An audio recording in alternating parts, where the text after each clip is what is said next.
appreciate it. We're talking Kentucky Duke, okay? You ready for this? I think you're an expert on all things Duke, no? They're not playing. But let's talk It's about Duke Carolina. That's the game. You want to talk about that game?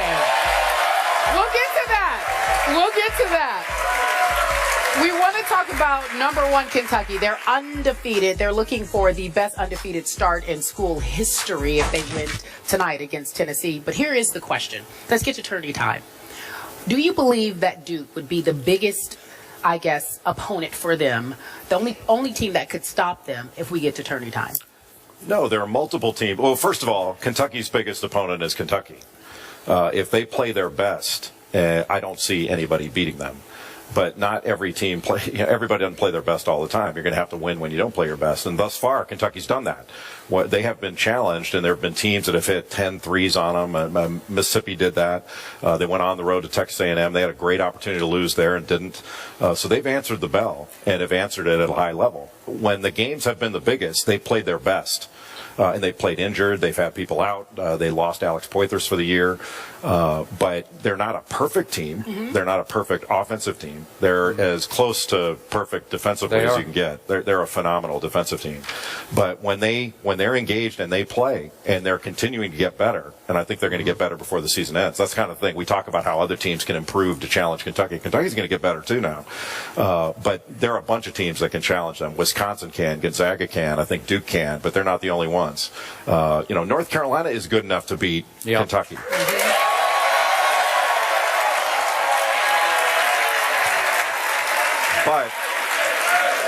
But Kentucky has to help. Yeah. I mean, Kentucky's got to help. For all these teams to beat them, Kentucky's got to be an active participant in it, because I do think they're the best team. It's just a question of how big the margin is. I'm glad you said that, because speaking of the Tar Heels, the NCAA, even more than the NBA, is guard-driven, as you know, especially come tournament time. Until you need a rebound. And a rim protector. Although, would you believe that the Carolina Tar Heels ranked second in the nation in rebounding? That was interesting. I saw that last night.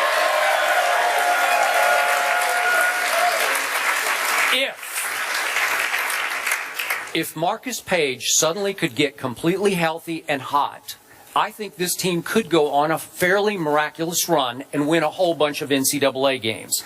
Could they get to the final? They would have to gel, but we see it happen, especially with teams with tradition to build upon, to springboard off of. So I throw that out as maybe a long shot, but a possibility.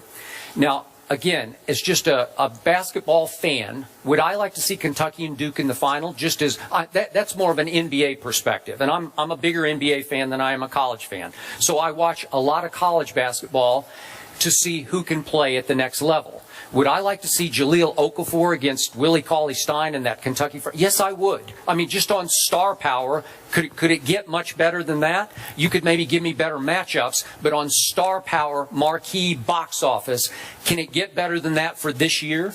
Probably not. I think that would be a great matchup, because Duke can score. I mean, you're going to have to be able to score to beat Kentucky. Yeah. And Kentucky's going to have to score too now. But the problem isn't when you play Kentucky, how do we stop the Wildcats' offensive assault on us? The problem is, how are we going to score against them?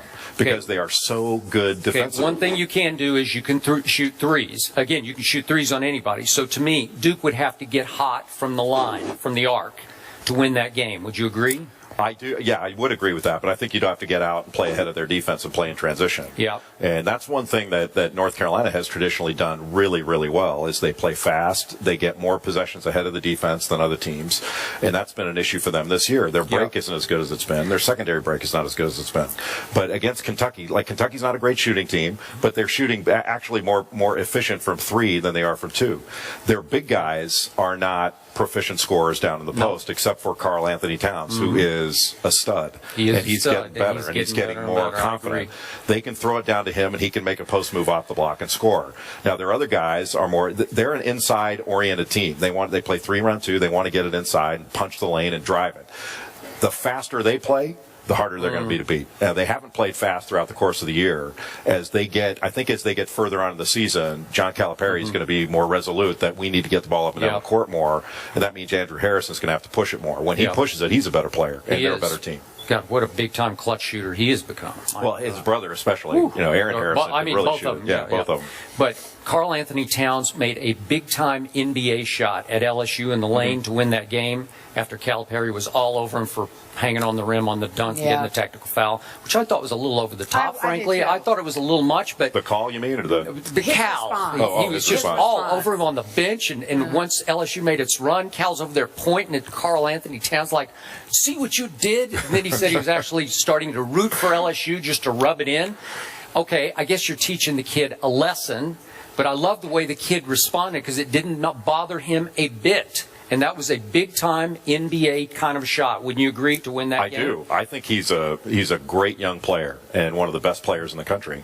And they've got a bunch of individual playmakers, but they don't have their talent. They've got a bunch of NBA talent, but I'm not sure how many stars they have on their team. Yeah. Karl Anthony Towns, I think, is a star. He could be. The rest of the players, I think, on that team are gonna play really important roles on winning teams in the NBA if they get that opportunity, and they're going to play a long time. But it's not like they've had better NBA players on their roster before. I think that the 2012 team that won the national championship was might actually have been a better team. Yeah. They weren't better defensively, but Anthony Davis was big time. And he said that to the other day. I'm not sure people believed it when we talked about how good they were. 2012 team could He said that. Would you agree with that? Yeah. I do agree with that. Okay. Now, interesting, before we go to break, Stephen A. had said teams like Kentucky, when they're undefeated, the coaches usually try to get them to lose a game or want them to root against themselves just to get that off, just to shake it off so that they can get through it. You agree with that? No, I don't. I've never seen a coach take a team into a game going, okay, well, this is when we need to lose because we need to sharpen our... Because it feels like they may be too laxed, or they may be feeling cocky, or they may not have... I think get it off their back. I think coaches have a feel for, hey,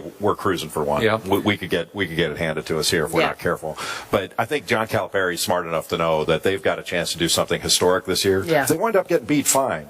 But they might as well go for it. And he's pretty smart about it. I think a lot of those smarter coaches, instead of saying, well, we'd rather fly under the radar, you can't choose whether you're number one or not. Yeah. You don't get to choose that. It's chosen for you. So you'd better embrace it and decide you're going to learn how to deal with it and live with it and thrive with it than say, well, we'd rather not have this and we're cruising for a loss and all that stuff. I'm not a big believer in that. Okay, quick thought. Jahlil Okafor at the next level. How would he compare to an Anthony Davis going forward? Different player. Anthony Davis, I think, is probably he is a better player, but different. Davis is impactful in so many ways on the court because of his ability to defend, run, shoot. He can step out and shoot. He's one of the truly great players in the league. Okafor is an incredible offensive talent. I don't think he's shown near what he's got offensively. He's going to be able to step away and knock down a perimeter shot.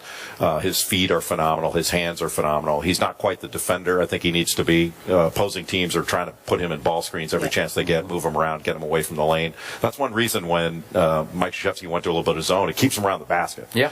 And that was a helpful thing to have somebody there, to protect the rim. Because while everybody says it's a guards game, you need to protect the rim. Yeah. And if you can't protect the rim, you got a problem. Jay Bill is always enlightening. I mentioned Stephen A., our partner. He drove all through the night to be here. He's now joining us. Stephen A. Smith. Wow, there he is. He always has to have a dramatic entrance, doesn't he?